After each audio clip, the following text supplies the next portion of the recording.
Corona کے حوالے سے کورونا وائرس کا خطرہ سندھ میں تعلیمی ادارے 13 مارچ تک بند کر دیے گئے۔ فیصلہ وزیر اعلیٰ مراد علی شاہ کی زیر صدارت کیا گیا۔ اعلیٰ سطح کے اجلاس میں ہوا ہے۔ کورونا وائرس کا شکار 4 پاکستانیوں کا علاج جاری ہے۔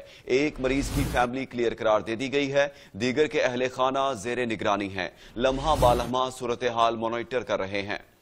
معاون خصوصی صحت ڈاکٹر ظفر مرزا کا بیان، ماسک کی ذخیرہ اندوزی کے خلاف ایکشن لیا جا رہا ہے۔ کراچی میں 4 ملزمان کو گرفتار کر لیا گیا، جبکہ 20,000 ماسک بھی برآمد کر لیے گئے ہیں۔